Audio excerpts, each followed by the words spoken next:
Oh, thank you. Wow, what a floozy. By the time this video goes up, it will already be my birthday. I am 30 years old today. I am very excited. I made one of these videos last year where I talked about 29 life lessons I've learned in 29 years. You guys seem to like that video, and I don't do that kind of thing often, so it feels like something nice to do today for my birthday because I'm excited. I realize that that video contains a lot more like weird advice than actual advice. So put a little more advice in here, but I mean, it's still me, so it's still weird. But here we go. Here's 30 life lessons that I've learned in 30 years. Roomba vacuum cleaners are not for people that have dogs that go to the bathroom on wee-wee pads. My dad sent me a Roomba a few years ago, and I got really excited, and I took it out of the box and let it vacuum around on the ground. It's like a little circled robot that just goes around, and it went right over a big pile of poop. And the little brush on there continued to spray poop all over the rest of my house. It took me like a solid hour of cleaning the whole thing to get all the poop out of it. I wish someone told me that before, so I'm telling you, good lesson to learn.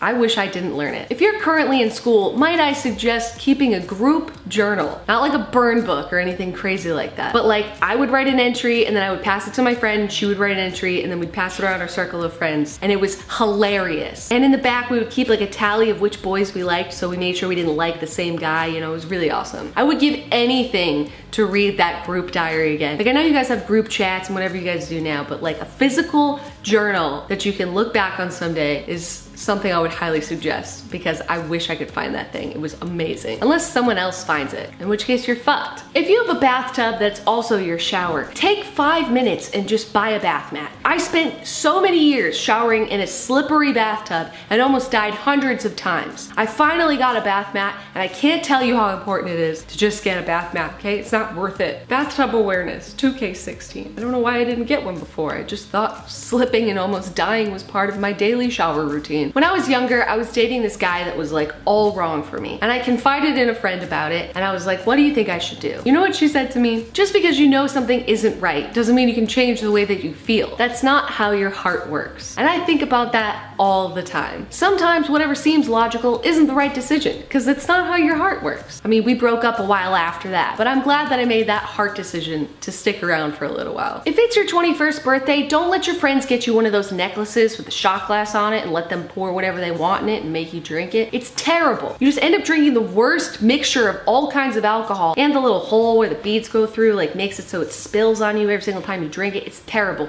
miserable, awful. Don't do it. Never, ever, ever, ever go on an all carrots diet. I did that for a couple of days in college. I was crash dieting and decided I was only gonna eat carrots. It doesn't work, it's disgusting, and it's awful. Also, don't ever make up a diet and then decide that's your diet.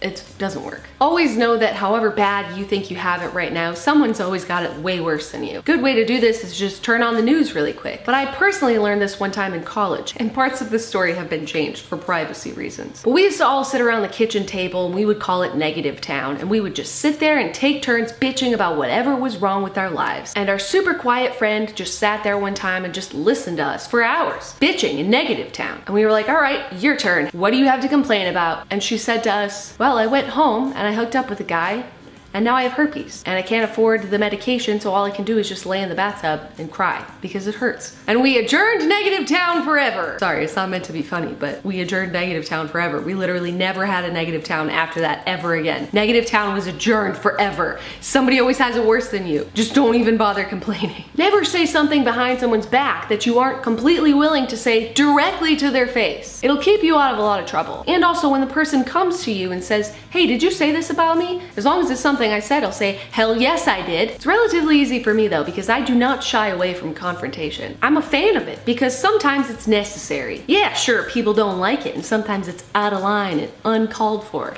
But you know, at least I said it to your face, which is a lot more than a lot of people can say. You should try it. Get new shoes every once in a while. I used to be firmly on team no new shoes ever. I wore the same pair of sneakers from 7th grade until my sophomore year of college because I liked them. Even in the snow, just throw a sock on, no traction, fall down all the time. Didn't matter. These are my shoes. It got to the point where a friend of one of my friends stopped her and asked her, is Jenna okay? Does she need money for shoes? Because these are very concerning. But you know what happened? I ended up hurting my feet a lot and parts of my calves and shins from just having really inappropriate footwear on all the time. So if you're anything like old me and just don't want to let go of your shoes, just do it, man, okay? You're gonna hurt your legs and your feet and then your back and then your neck, and it's gonna be bad. Get new shoes, okay? This is a little cliche, but whatever it is you don't like about yourself, just try the best best you can to embrace it. When I was in middle school, you know what I didn't like about myself? My butt, because it was the 90s and it wasn't really like a cool thing to have a big butt for your body, you know what I'm saying? That's a picture of me and I thought my butt was so big and I was so embarrassed. I was like, oh, terrible. But guess what? Fast forward to now, girl, you gonna be okay. When I was in middle school, I knew so many girls that hated their eyebrows because these pencil thin 90s eyebrows were all the rage. And guess who everyone wants eyebrows like now? Hairy eyebrowed people. So if you don't feel strongly enough to change it about yourself, which I encourage you to do, just maybe give our culture a little bit of time to catch up to how beautiful you are, just the way you are, fam. Know what I'm saying? Know what I'm saying?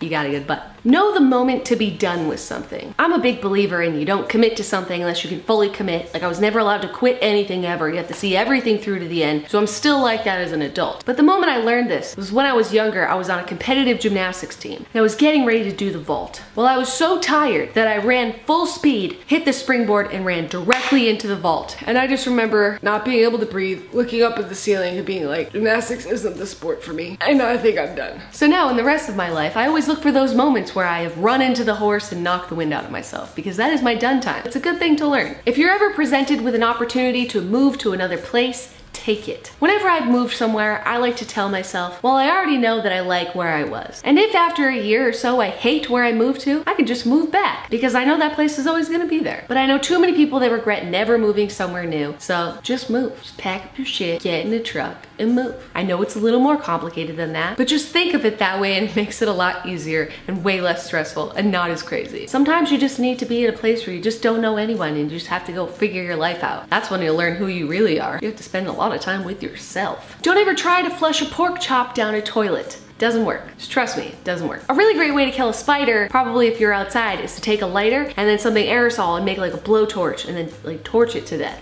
It's just something I figured out. Don't be ashamed of your humanness. One time Glozell came over to my house and we had just sort of moved in and there was still stuff everywhere and it was kind of a mess and I was like, I'm really sorry for this mess. And she was like, no, don't apologize for the mess. That makes me feel comfortable. Those people's houses are too clean. I don't trust those people. And she's right. I don't trust those people either. I used to be so embarrassed if there was like messes in my house. It felt like people were judging me, but I'm not ashamed of it anymore. I'm a human being. Humans live in this house and sometimes there's messes. Deal with it. You know what's cooler than doing what all of your friends are doing is not doing what all of your friends are doing. One time when I was in middle school, I had multiple friends that decided that they wanted to read the dictionary in its entirety, and I seriously considered doing it until I was like, you know what?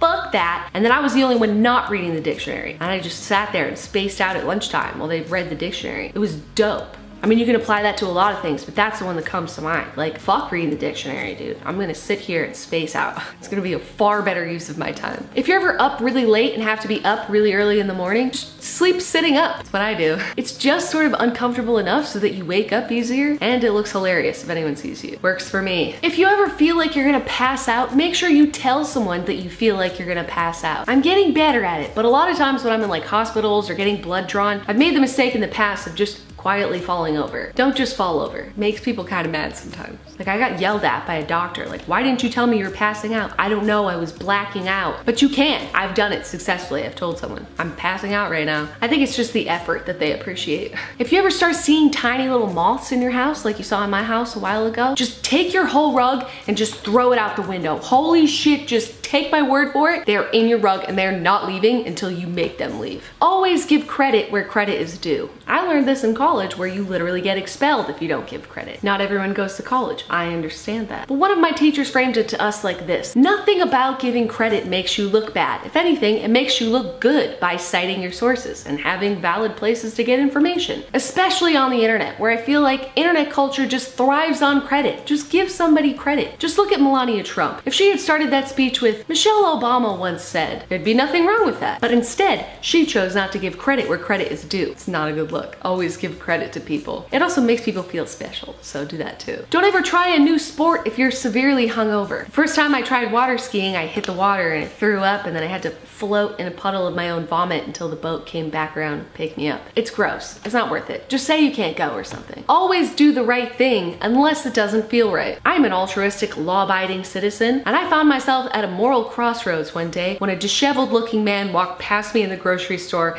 in the liquor aisle, and I watched him shove a bunch of beers inside of his jacket and in his pants. He turned to me, made full eye contact with me, and I sort of stood there and was half laughing, thought, should I tell someone? But it didn't feel right to tell someone. You know why? Because karma is real, but it's not always your job to make sure that it gets served. Is he gonna get in trouble eventually? Yeah, there's like cameras and people that work there. I'm sure it's not the first time he's done it. Look, he looked like a pro at it. But the right thing to do would be to tell someone, hey, I saw that guy shove a bunch of beer down his pants. But in that moment, on that day, when we locked eyes, just didn't seem right, man. It's not my job today. You know what? You seem like you're having a hell of a time. And I think the best thing for me to do is to just keep it moving. I am not gonna snitch. Always do the right thing unless it doesn't feel right. I'm still very happy with that choice. And I hope that he's doing well. Try your very best not to get too stressed out about anything. I'm guilty of this at times, and it has very real consequences, as I'm sure a lot of you know. But I'd like to share one of those consequences with you, and my friend's gonna kill me. But my very best friend, who's getting married next week, was apparently so stressed out about the planning of her wedding that she developed a little twitch in her eye and thought it was nothing, so just carried on, and it turned into like a whole face twitch. I'm selfishly hoping that she still has it when I get to see her next week, but you know, this is what happens when you don't just de-stress. One thing I like to do is just slow down the time any way possible. I like to lay down outside and just stare at the sky and think about nothing except for aliens. If you ever break your toe and you know it's broken and you don't really know what to do, just don't go to a doctor. Just like let it heal by itself, and then it'll heal fine, just like a little less bendy than it was before. That's what I did. I'm a doctor now. Speaking of doctors, they're just people with opinions. You don't have to listen to them. I've been to lots of different doctors in the past that just tell you things that just don't quite seem right. Just don't listen to them. Sure, they've been to school for like a whole decade or whatever, but you've lived with your body for your entire life. Just see another doctor, or just do whatever you think is right. Then just leave them a bad review on Yelp, 'cause it's fun. Cleansing, especially if they deserve it. Don't ever try to nair or like shave your little sideburns here and then put fake tan on it. It looks crazy. I went to a wedding like that. Everyone was like, what's wrong with your face? And I was like, do I look like I want to fucking talk about it? Take lots of pictures and videos all the time and save them forever. It's different now with like phones and everything, but I always tell that to people with puppies. I'm like, take 1,000 pictures because it feels like you do, but then when you look back, you're like, oh man, I really wish I just had more pictures that look like this. Like whenever I travel, I end up taking a lot of pictures of like what's around me and not enough pictures of like me and who I'm with and like the memory making part, you know? Do you know what's really boring when you're going through your photo album from when you travel and it's just like all places that you can totally Google better pictures of? You can't Google pictures of you and your friends. Always know which goals and dreams to pay attention to and which other ones to just not pay attention to. For example, hurling a large strawberry milkshake into an oncoming subway is something that I dream about daily, but I'm not gonna do it. I know a lot of people that don't know the difference between dreams you should do and dreams you shouldn't do. Hang out with them sometimes, not all the time. But just know that we all have them and know which ones to do and not do, because some of them are just, you're gonna get arrested. And lastly, don't ever trust your lights because they'll just commit suicide and kill themselves whenever they want. Now it's time for ghost stories. Who's ready for Halloween? No, just kidding. Lastly, and sappiest, I'd say, I know a lot of people that use the word regret and live with regrets, and I just disagree with that 100% because I feel like whatever choice you made in the past, you made the best choice that you could, given the circumstances and any possible moment that you could make. And if you just shift the word regret into, I made the best possible choice I could at the time, you don't have to live with any regrets. And it also helps me understand other people and why they do the things that they do. They're just making the best possible choice for them. I don't have to think about why or what they're doing, or I don't have to think about it. It's so incredibly liberating to not have any regrets, and also sometimes just not be mad at people because they're just doing the best that they can, just like you. You know what I'm saying? I apologize that this ended this way, but this is just the only way to start off my 30th year. It's just how my life always is. Why would I expect this year to be any different? And thank you for another year of even giving a shit about me as a human being, and I appreciate you. I hope that you liked this video and subscribe to my channel. I make new videos every Wednesday/Thursday, and I'm gonna go enjoy my birthday now. All right, we'll see you guys next week. Bye. My only regret in life is that my face doesn't look like this permanently all the time.